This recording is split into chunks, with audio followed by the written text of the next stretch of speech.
Right. Okay, it is 8:02 p.m. I'm commencing the meeting. So we have uh call to order. I just did that.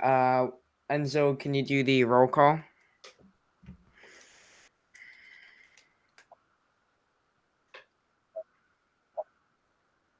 Present. Present.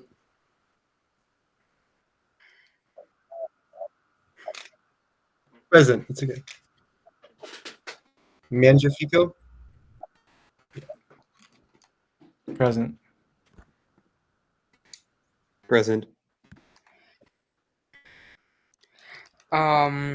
So next up we have the approval of May 2025 meeting minutes. I'm assuming everyone saw those on the agenda. Now's the time to do so. If you haven't, it's at the bottom of the agenda. Does anyone want to pause, or should we just do the roll call to vote on approving those officially? I'm looking for it right now. It's on the agenda Google Doc. It's the second page of the June agenda. It is a transcript, not transcript, but a review of last meetings, agenda items, public comments, etc. If hearing no objections, we may continue once everyone has had a chance to take a look at it.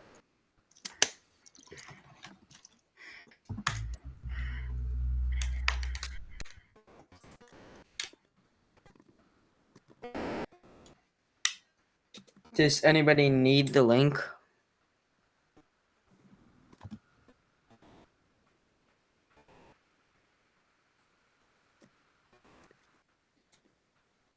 Hearing nothing? Okay. Okay, I will continue, I guess. So we have the roll call. So just say yes if you approve them, no if for whatever reason you don't. Enzo, can we get another roll call for that?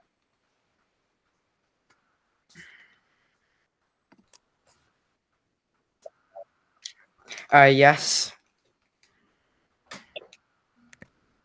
Is a staff advisor now.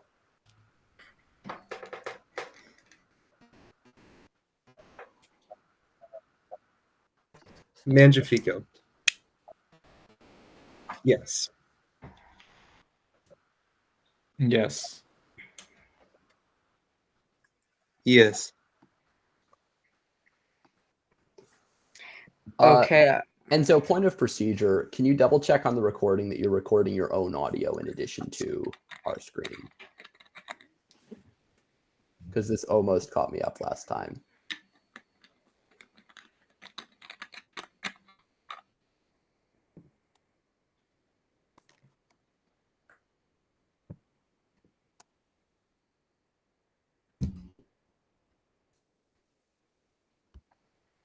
Okay. We don't need to roll back that. We can just we can make a note of that in the comments that was a technical issue.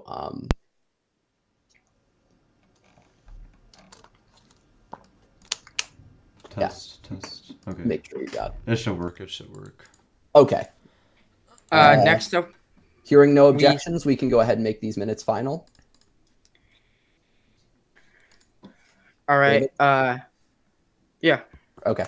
They're finalized. Next up, we have the public comments. I will address that. We have. Let me just reload to make sure.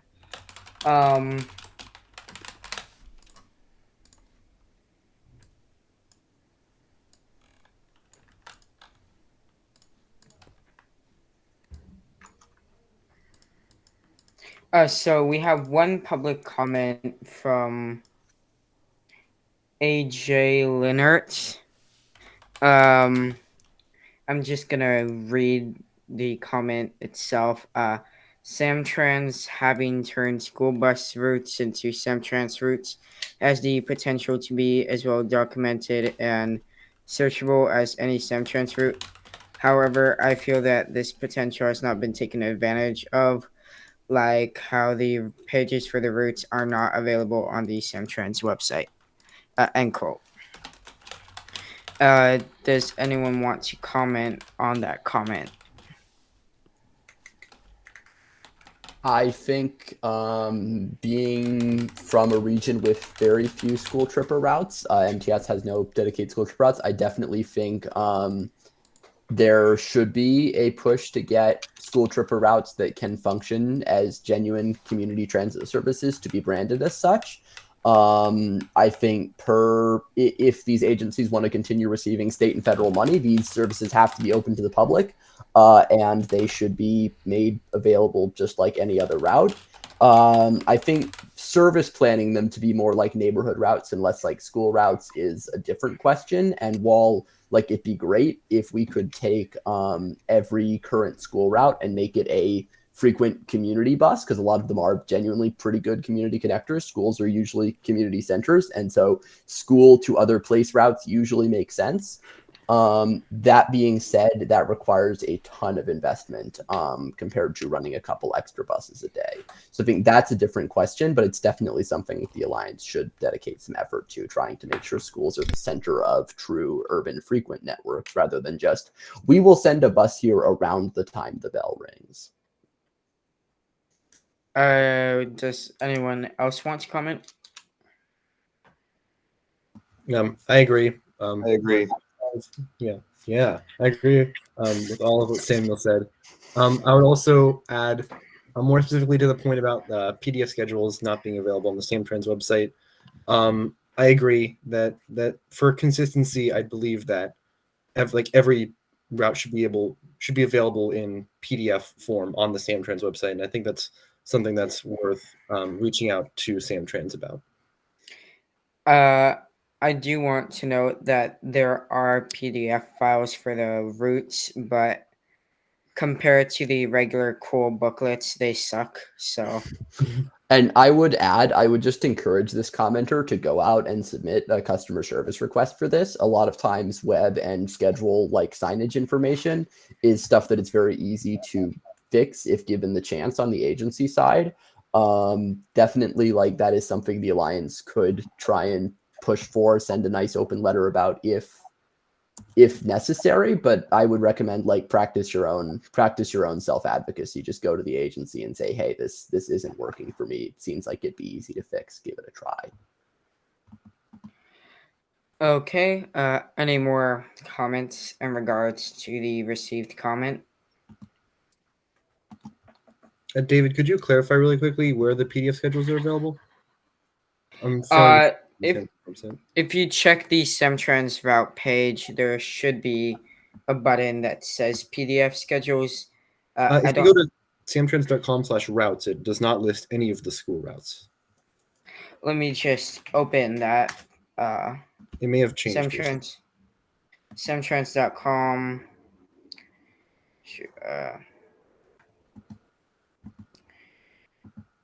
On you- a side note, this is a really poor page to begin with. If you go to semtrans.com, then you press schedules, and then you press the buy route PDF button. If you Oh, thank you. some of the routes, the school routes are listed. Other ones you have to Google them, and they're for some reason available on Google separately. Yeah, and some like the 87 and 82 like lack PDF schedule altogether. So I think that does need adjustment. Anyways, let's continue in that case to the next item. That will be item number 5. Harvey Chang, recognition for Pride Month. Okay, so I'm going to be doing this slide, which a pretty short slide. So as you guys know, June is Pride Month, and Pride Month is an important month to recognize as a large population of transit riders, including the subpopulation of youth transit riders, align with the LGBTQ community. And we do see this. Many agencies have Pride Month liveries to support the LGBTQ community. So our staff recommendation from CalHSTA is to vote yes on recognizing June as Pride Month.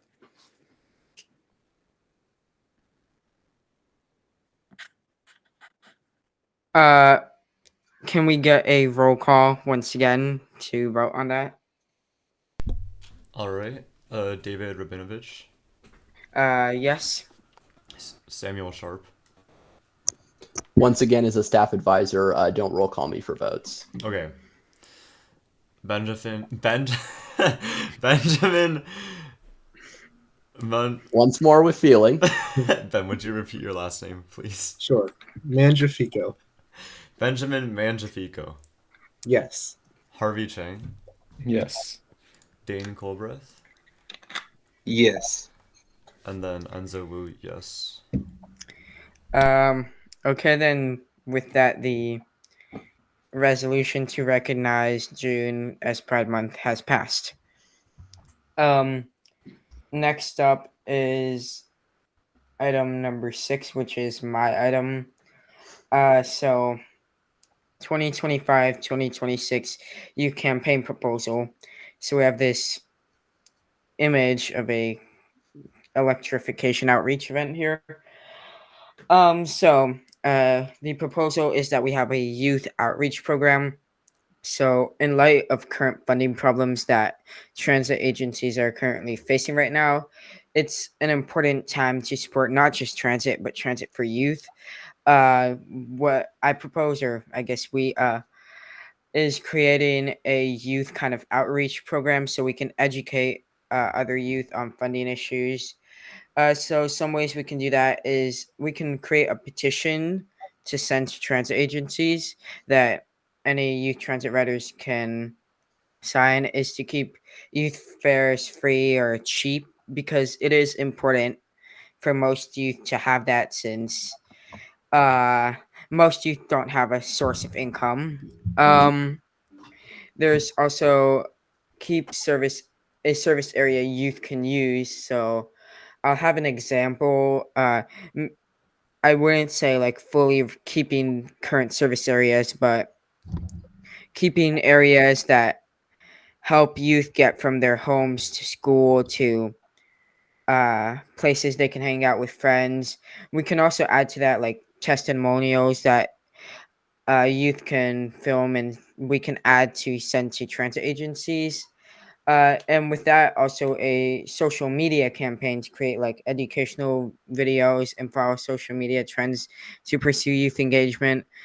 And yes, I do want to try that one trend transit agencies are doing where they're showing a bus and using all the modern Gen Z slang.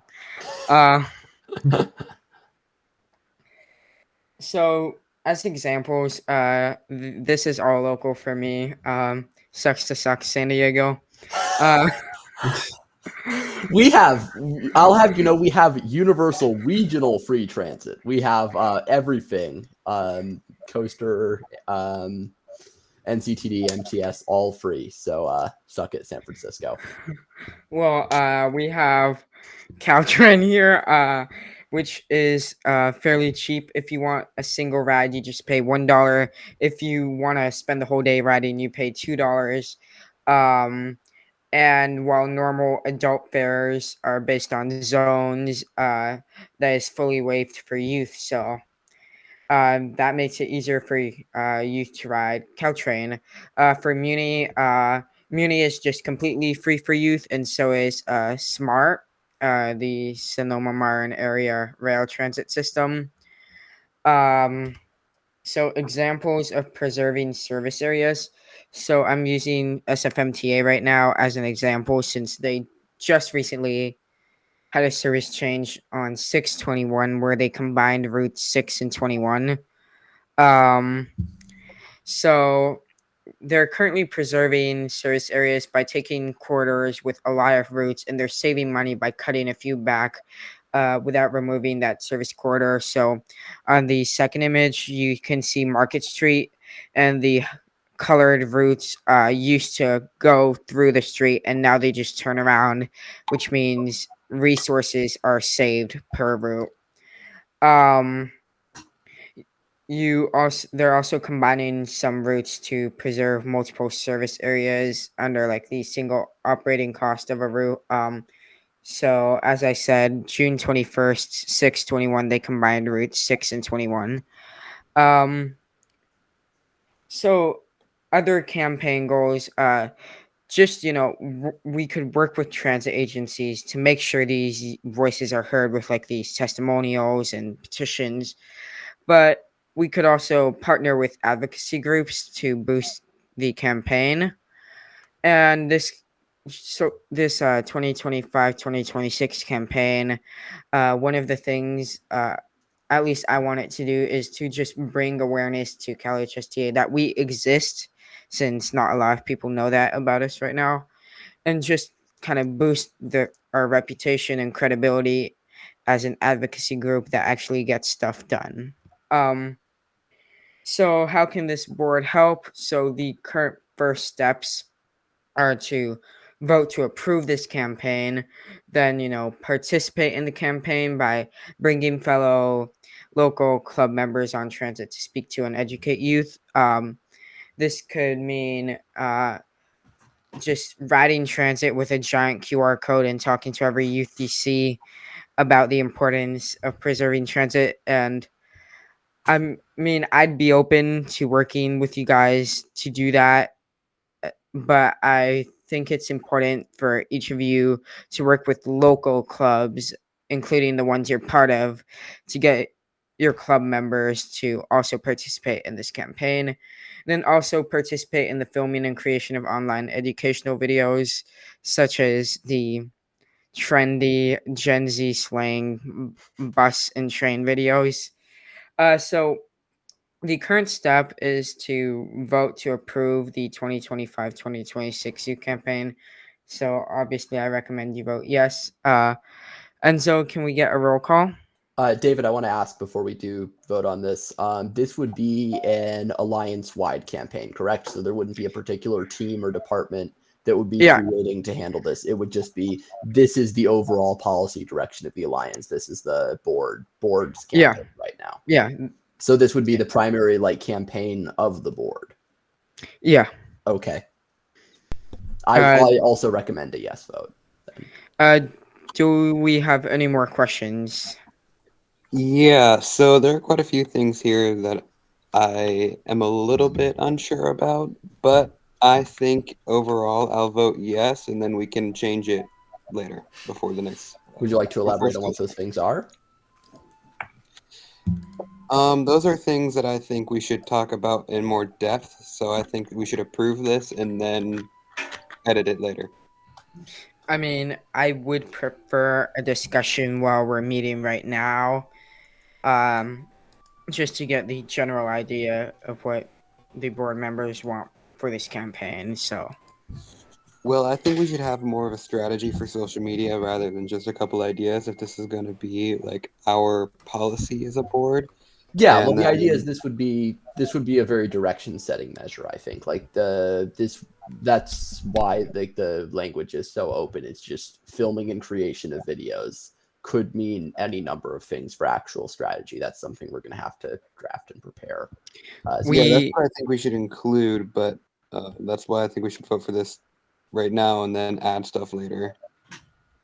Going through all the details right now would kind of be a waste of time. we have right now, I guess, 3, I believe, social media platforms. YouTube, where we're publishing the videos.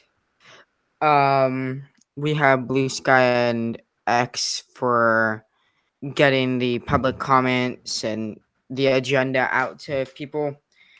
And we're also working on creating, or we've technically created, an Instagram page, which is what primarily we can use to get to those youth. Mm-hmm. And I will note that per the Alliance Constitution, it is the responsibility and control of the Alliance Secretary to manage social media strategy and content. So I think there's already a pretty clear definable strategy for how to take this, or our organization already has a pretty clear way for how to take this policy goal and turn it into an action plan. And I just think we have to carry through on that. Yeah, I have quite a few thoughts on that, but I'll break that down outside of this meeting. Okay. Any other questions or comments?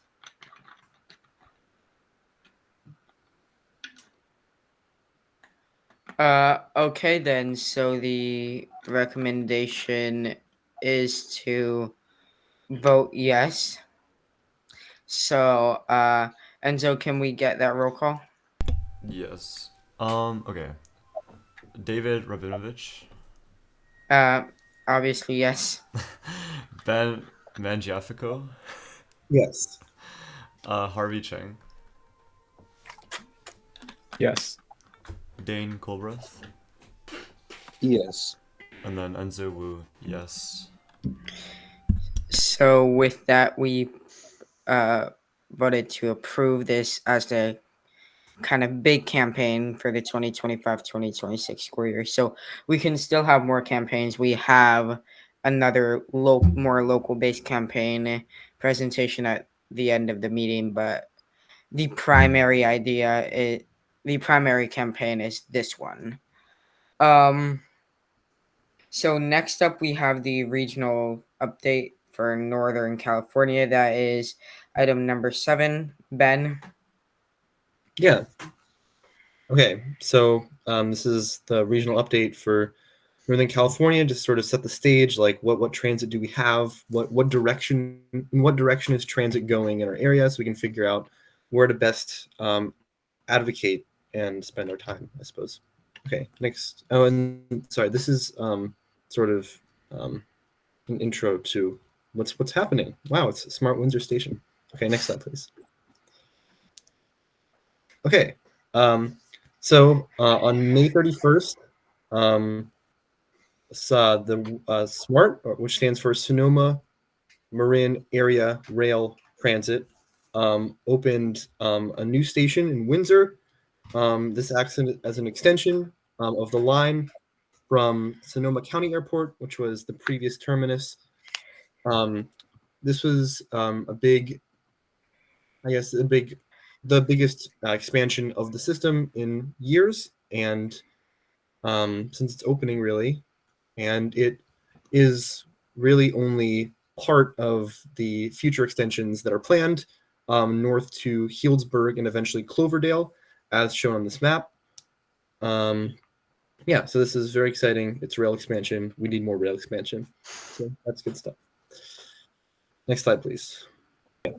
Okay, so the second topic that I'm covering is this summer, many bus agencies in the East Bay, including WestCat, Tri-Delta, County Connection, and Wheels, are testing out youth ride-free programs similar to, as David has already mentioned, Muni, which does free youth full-time, and also Soul Trans, which also does youth free full-time. On each of their websites, they state several goals of this project, including enhancing mobility, helping youth access vital resources, reducing social isolation, and helping the transit agencies better understand youth travel patterns. Basically, they're trying to test out for the summer if having free transit for youth is generally a benefit for the community. Hint, hint, it is. And so we hope that they will see the trends that more youth are riding and hopefully gathering. Basically, the whole thing with youth ridership for transit agencies is that youth riders generally become adult riders. And so if you can get youth to ride transit and build it into their lifestyle while it's free, then they can continue riding when they are older and start providing revenue potentially. An additional fun point is that there are leaderboards in which youth can track their usage of these systems. I'm not super well versed in this, but this sort of adds to this sort of element of like youth should like get out and have like a fun time and explore themselves on transit. And at the bottom there is an example of a promotional ad on the Wheels website showing like happy youth. Before we continue to the next slide, I would just like to note that with those leaderboards, they're meant for local riders. I'm not a local rider, and Harvey and I are somehow more than double than local riders, so local riders should lock in. Okay, David. Uh, Okay, a quick slide for mostly for people out of the region, but also for me from last week.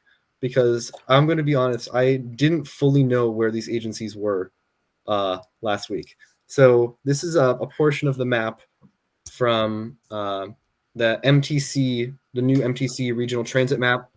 You can see, so the 4 agencies are here if you want to get out and ride them, or so Westcat is on the top left of this image, north of El Cerrito del Norte there, serving Hercules mainly.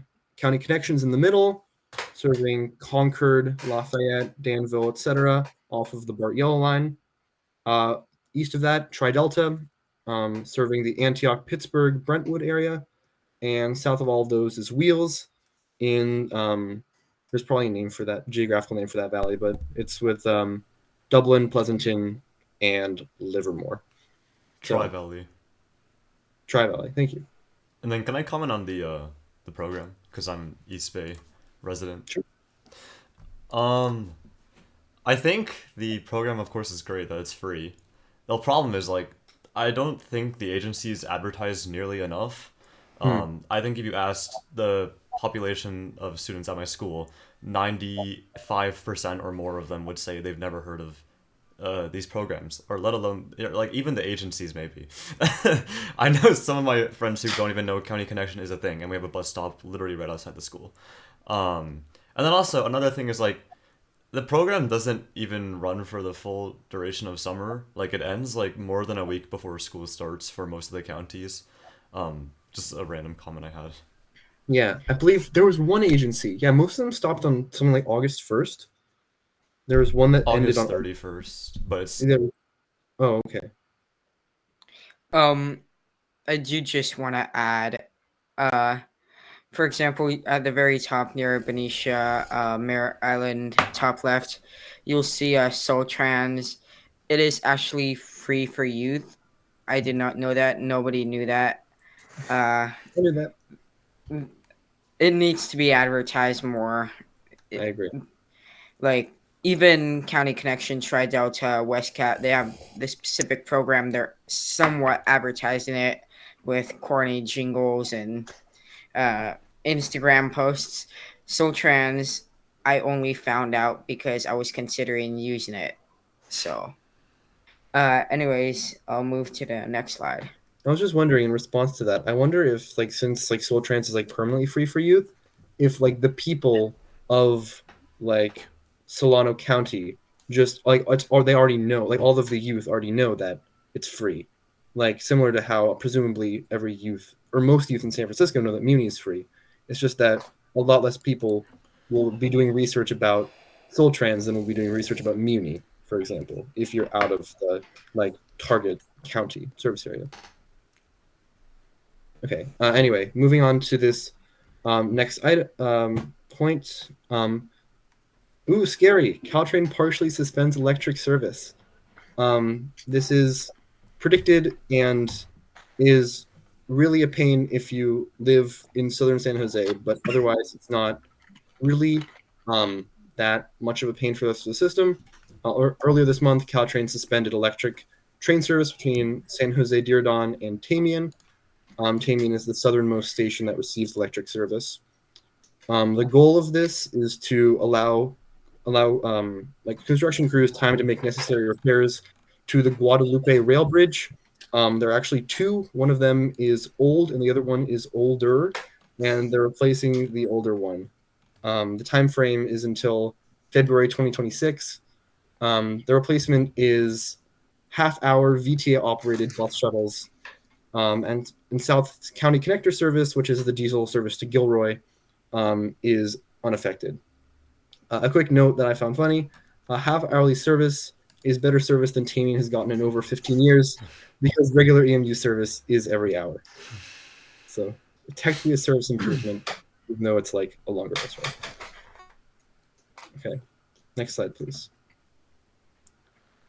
Okay, this was not what I was explicitly asked to do, but I thought it would be good to provide more detail on the June Muni service cuts that David previously mentioned. So on June 21st, the SFMTA cut bus service by 2% due to budget shortfalls. The cuts involved, as previously mentioned, truncating several routes at Market Street, including 5 Fulton, 9 San Bruno, and 31 Balboa, 2 of which, the 5 and the 9, duplicate existing Market Street service. Of course, these truncations only occur when the 5 Rapid and 9 Rapid are in service and serve Market Street. Otherwise, the 5 and 9 continue to provide regular service. So there is always some level of service from the outer parts of those bus lines onto Market Street, but they truncated the local service when service is duplicated otherwise. And as David mentioned, the 21 Hayes and the 6 Height Parnassus have merged into the new 6 Hayes Parnassus. Next slide, please. Many believe that these relatively small service cuts are only the tip of the iceberg, as Muni, along with a number of other area transit agencies, are unfortunately facing a growing fiscal cliff, projected to be, I believe, over $300 million by next year. I presume it means fiscal year 2026. And there's already been pushback to these service cuts, namely under the banner Muni Now, Muni Forever. And this campaign emphasizes the importance of convincing local politicians, such as the mayor, to redirect more municipal funding to Muni rather than relying on like state funds or increasing like sales taxes. And I believe that's all I have. So thank you for listening. Yep. We're moving on to item 8. Samuel, your turn to talk about service. All right. So I'm presenting a regional update on transit in the Southern California region, which is, I think, a little more upbeat than the service cuts in NorCal. Next slide, please. First item being the new LAX Metro Transit Center is now open as of 2 weeks ago, replacing the current LAX City Bus Center as the gateway to the nation's busiest origin and destination airport. Atlanta does beat it out when you add connecting flights, but we don't talk about connecting flights. It's the nation's busiest airport for originating and ending flights. The new transit center serves Metro Bus, other municipal bus routes, namely Culver City Bus, Santa Monica's Big Blue Bus, Gardena G-Trans, Beach Cities Transit, as well as Metro Local and Metro Micro dial-a-ride. And currently the LAX airport shuttle to all terminals, which runs every 10 minutes, although early next year it is going to be replaced by the new LAX Skylink People Mover, which will provide finally a direct connection onto the LAX terminal road and out of the 10th circle of hell that is the current traffic horseshoe at LAX. I know this because I was on it yesterday. That was a waste of my time. There's in-station vending opportunities, including a robotic vending machine, which is actually rather neat. There's these little robotic arms that grab stuff, put it into the slots, as well as more future retail space being made available, different kiosks and such, and the largest Metro bike hub in the system. So there's secure bike storage. There are showers and other amenities for people who are biking to the station. As for rail connectivity, the line services the Metro C and K lines, the station services the Metro C and K lines, providing a one-seat ride to much of South LA. The K, of course, being the Crenshaw LAX corridor, north to Expo and Crenshaw, and south to Redondo Beach via what was formerly the C, now the K line. The C line services points east of LAX Airport, following Imperial Highway and later the freeway, to Willowbrook, the newly renamed, formerly Long Beach Boulevard, now Linwood Station to reduce confusion, and then to a Norwalk Station. So if you want to bask in the glory of the giant bee and the Norwalk Park and Ride straight from LAX Airport, you can now do that with a one-seat ride. Next slide, please. One other thing I do want to point out about LAX Metro Transit Center, like many new Metro stations, it includes some Metro art. In this case, Glenn Kino's The Distance of the Sun. David is shaking his head. Public art is great space activation, actually, and this station does it better than most. The artist went to local students in South LA, held a workshop, asked, draw your idea of what like a spacecraft is, past, present, and future, and then worked with an origami master to make super big paper models of them and reproduce those and put them up at the roof of the station. So that's the LAX Metro Transit Center. Next slide, please. On a slightly less happy note, MTS here in San Diego is facing a larger and larger budget shortfall. We do have the funding right now to provide the same levels of service for approximately the next 2 years. But after that, we're going to start facing more and more difficult choices. It's not a fiscal cliff as much as it's a fiscal gradual decline. Basically, current sources of funding are running out. We're not sure how much of it we'll be able to get back or keep getting. And there's projects that need to be done. We just embarked on the largest modernization project on the Orange Line since it opened in the 1990s, which is the Rail Ready project. And that's going to completely remodel tracks, signaling, everything along the Orange Line from 32nd and Commercial all the way up to El Cajon, as well as a portion of the Green Line between UC San Diego Health East Campus Medical Center and El Cajon.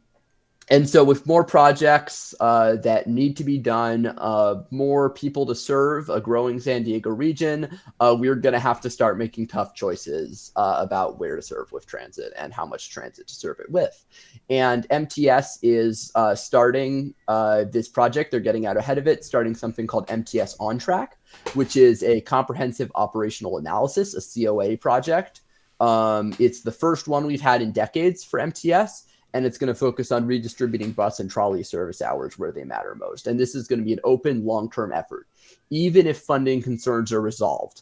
I do expect, my personal prediction is that some, but not all of the funding will come back. There will be some new sources of funding, and the fiscal cliff won't be as dire as we currently project it to be. But we are still going to have to make some tough choices about where to put our service hours. And On Track is, I think, a good way to do that. Next slide, please. And so something that's worth pointing out. Next slide. There we go.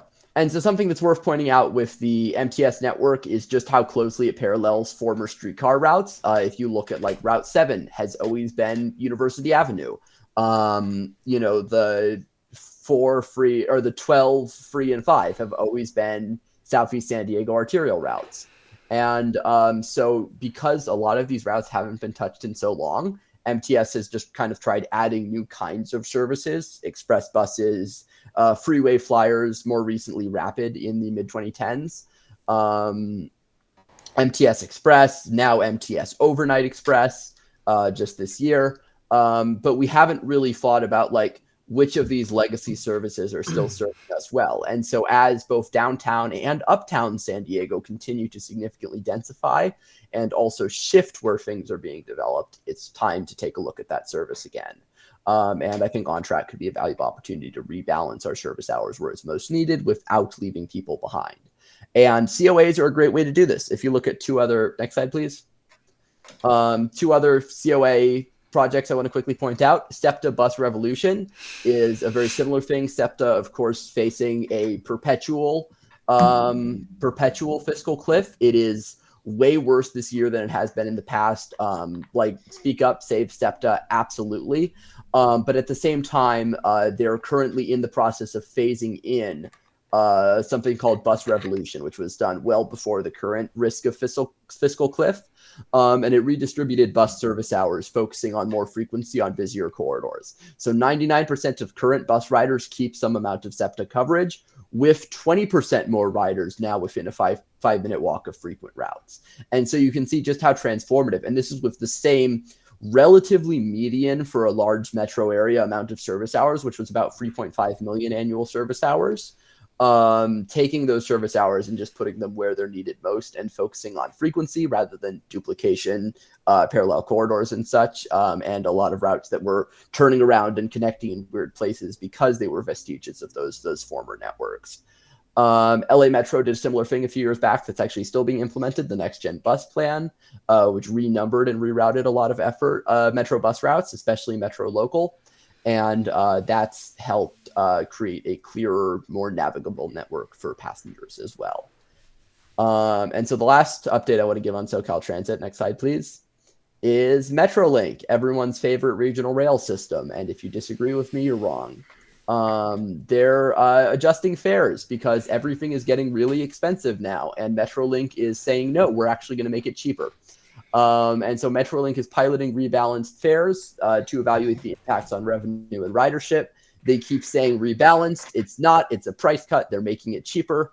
The popular $10 weekend day pass program is going to be expanded with a new $15 weekday day pass, which is cheaper than a lot of single ride tickets actually are, as well as a $5 city pass, which is going to allow travel in between certain stations in LA and the surrounding small cities for $5 a day. Monthly passes are going to see slight reductions in price. It's going to go from being based off 28 trips, which would be using it about half the month, 14 days both ways, to now 25. So slight reductions in price there. The bad news about this is the free student travel discount, the Student Adventure Pass. There just isn't the funding to sustain it anymore. They're doing it at the same time, but it's unrelated to the funding. It's not because they're cutting prices for everyone else. It was funded by a single Air Resources Board grant from the state. That has now, it hasn't expired. They're still getting the money for it, which is where this new discount is coming from, as far as I know. But there just wasn't the money to keep offering free rides because there was just too much student ridership. And so it's being replaced with a 50% discount. And what's cool about this discount is you can stack it with other discounts like the Mobility for All, which is the California EBT discount. And so low-income youth riders in particular will still be able to keep riding. That $15 weekday day pass, obviously, if you're student youth, it becomes $750. EBT would get cut in half again. And so it's still going to remain very affordable. And for non-student riders, it is just genuinely a price cut, which is excellent to see. Moving on. That's all I have. Thank you for your time.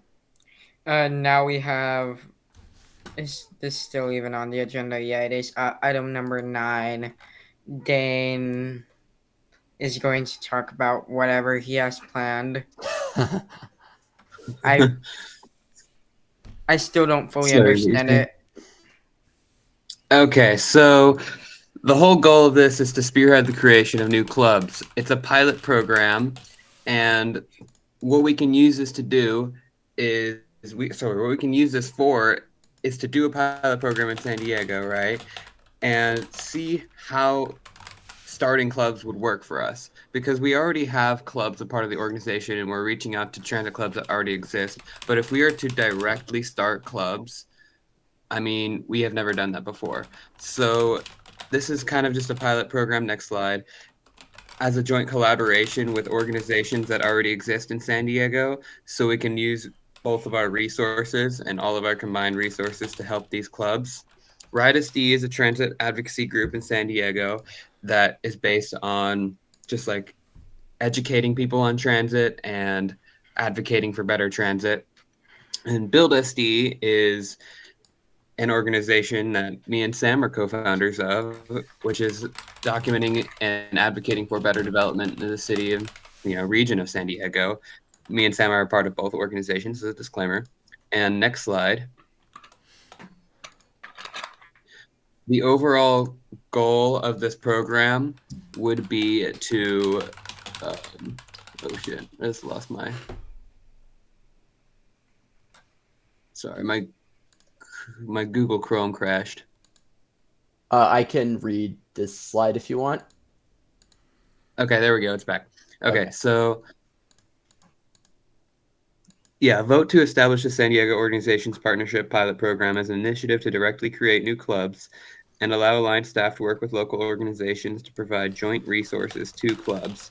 So what this means is we would start clubs directly. We would reach out to people on schools and help them start a club, provide them resources, answer their questions, and we would work with these organizations to provide them any resources or allow them to use these organizations to reach people, or we use these organizations to reach people to start these clubs. And this pilot program covers just San Diego County, and any student organizations created in partnership with are created in partnership with BuildSD and CalHSTA. And we would appoint me as the lead for this program, as I am the only board member based in San Diego. This pilot program will automatically expire on January 1st, 2025, blah, blah, blah. That should read 2026. We'll make sure it gets corrected for the final slide upload. Are you sure we could just get a time Oh, machine? yeah.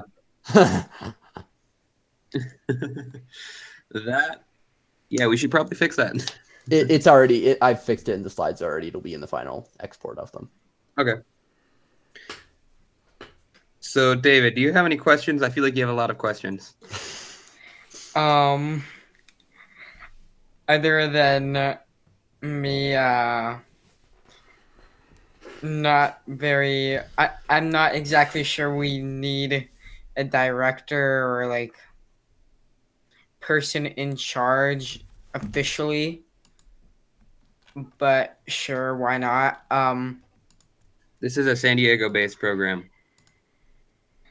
Yes, I understand that, but let's just skip whatever I had to say. And anyways, I think this program would have potential. And personally, I'm curious if in the future we could have an expansion of this program where kind of turning it into an official CalHSTA statewide thing or just another pilot to cover another area. Yes, that Mhm. would be the And goal. The main so thing from this program is to learn how we can start clubs and how to do it best and what the clubs would need. And these are organizations that I and Sam are already a part of and can, you know, easily work with quickly to get this started, and then we can expand later on. yeah, so I mean, I feel like the goal and the reason I think Dave's calling it a pilot program is because it should not go past that 2026 date.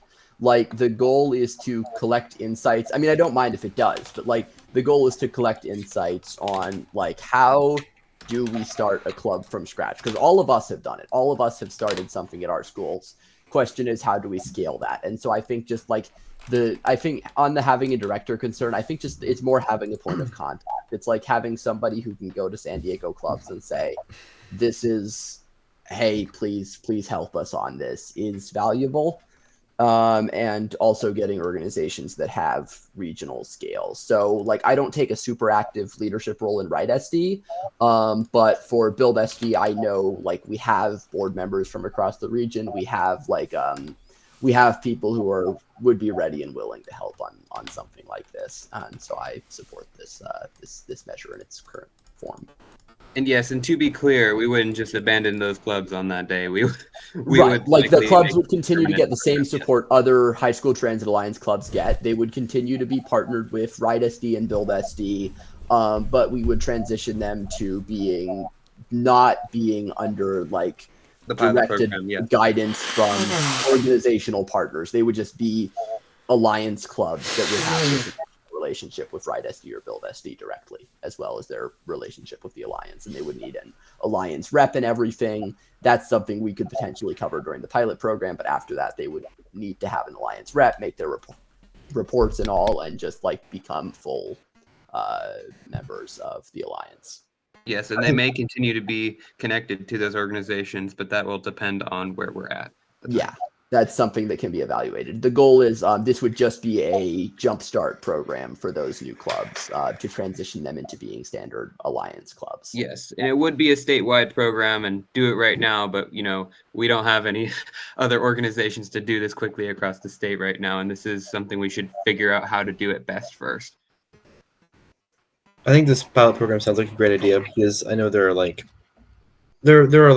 I bet there are like hundreds of high schools in California, and although there are definitely transit riders at each high school, or at least many of the high schools, there are probably not as people who are as passionate about transit as we all are. So I think trying to figure out how to create a community of like not like transit like advocates outright like we all are, but like transit like supporters for their communities, which I'm sure many people want a better want better bus service, want cheaper fares, all that sort of thing. So I think figuring out how to enable that in communities where like that's not really a thing, I think is a great idea. Especially where a lot of students, I think the goal would be to target communities where a lot of students are transit dependent, or like a large percentage of students are transit riders, and just not a lot of them have considered how could this be better? How could I make this better? Yeah, and then maybe like at- one or two, we would just like put those in areas we don't typically see transit clubs just to see how that would work out. Mhm.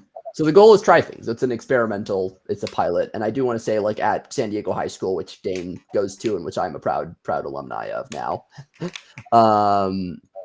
there's a large percentage of students are transit dependent or choose to take transit, but there's a transit culture. It's like, hey, I'll see you on the bus, but there's not a transit improvement or advocacy culture really at the school right now. People just take things and they are and use the transit, which is great. We love it when a lot of people use the transit to the point where it's ingrained in the culture.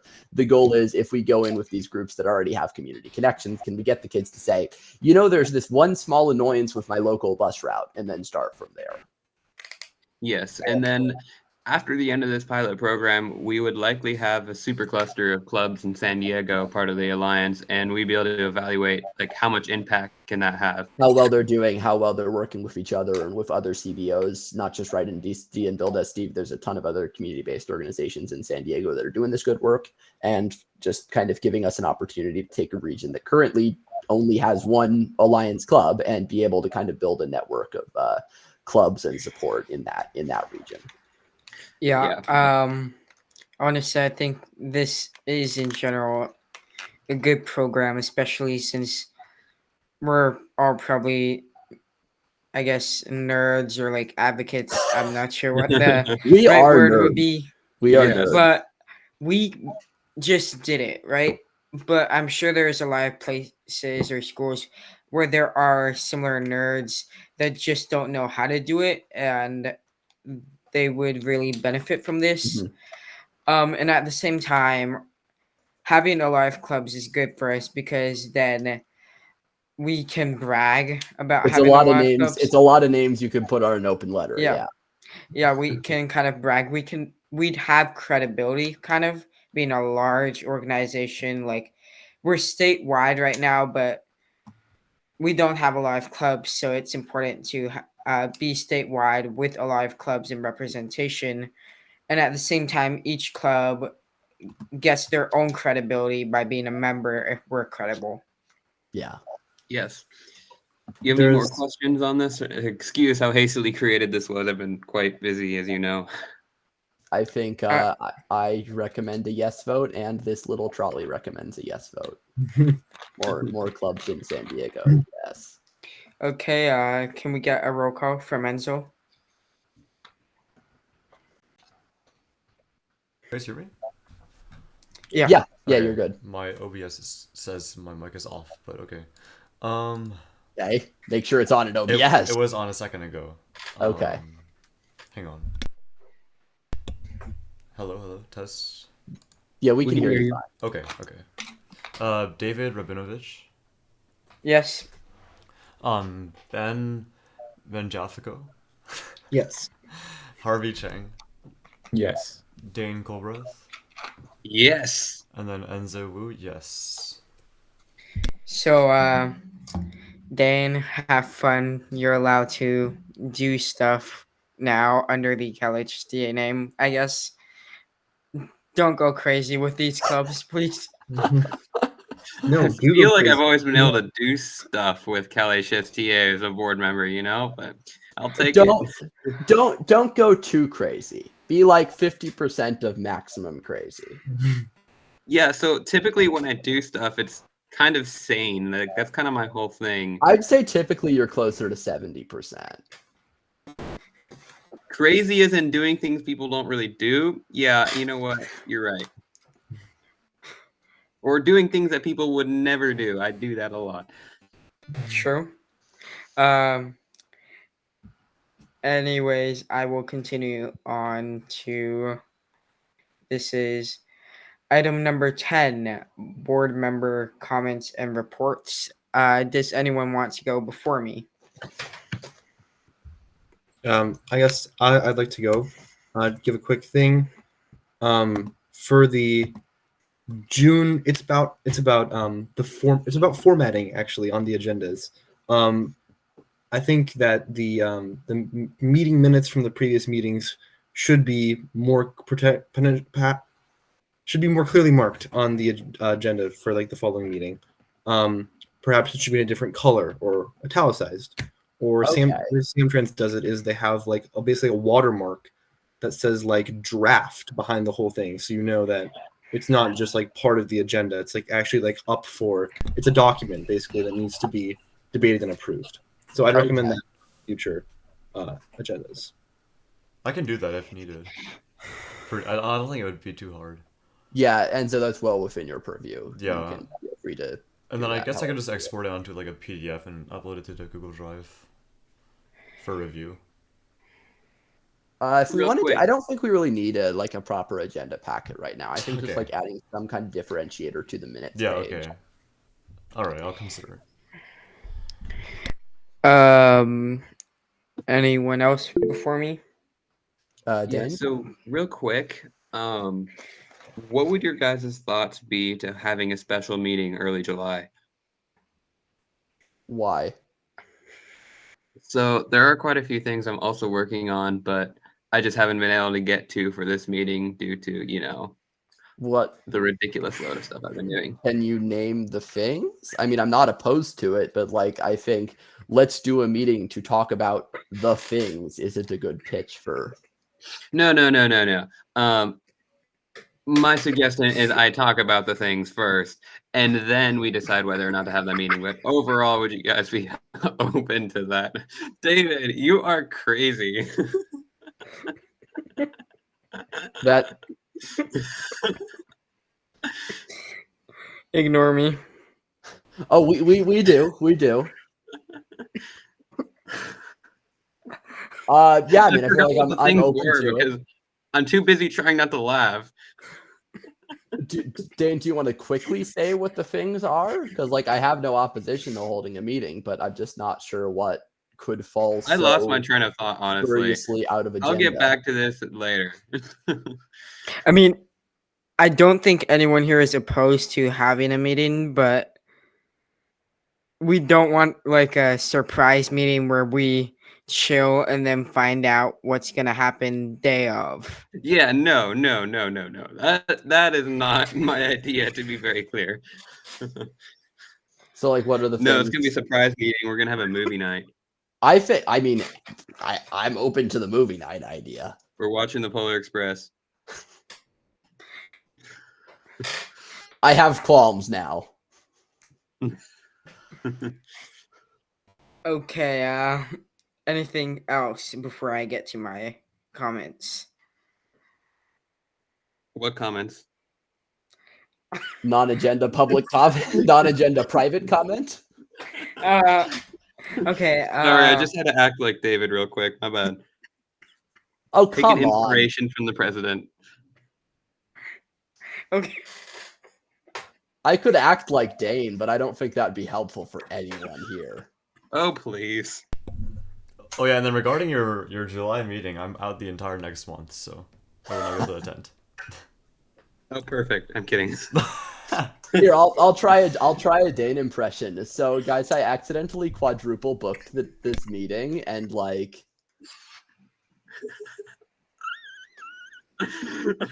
We're still live. I did double book okay. this meeting. You're not wrong, but anyway. Okay. My turn now. All good parody is exaggeration. So Deep breaths, everyone. Sorry, David. Do continue. So I'm gonna mute. Okay, give me a second to just recover.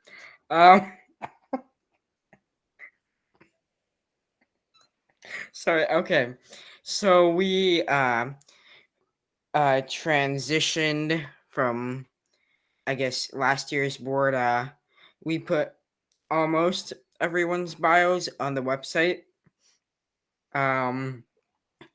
Also, a few days ago, Enzo and Samuel had a training session, which I somewhat participated in, also known as Screaming Over the Trans Bay 2. Anyways, so for next month, we'll figure out what to put on the agenda. Right now, I do think the only thing we have kind of on the log is having a presentation from Samuel about wayfinding. I know Ben requested that, and they've already had a meeting about that, but I'm sure it'd be beneficial to have an actual presentation. Other than that, yeah, I don't think I have anything else to say. Okay, yeah, I think I definitely think a larger presentation, kind of trying to start task force or something on wayfinding would be helpful. Because it's just such a simple thing. It's like, oh, bus stop. What happens here? How do kids intuitively know that there is bus here that will take them places? Yeah, and so I think, like you said, a very productive conversation with Ben. You decide how many sets of air quotes to put productive into because it was a 3-hour meeting, and we talked about wayfinding for highball 60% of it. But no, very productive discussion. I definitely think we should take some of those learnings and brainstormings out to a general board meeting. Does anyone else want to speak before we adjourn?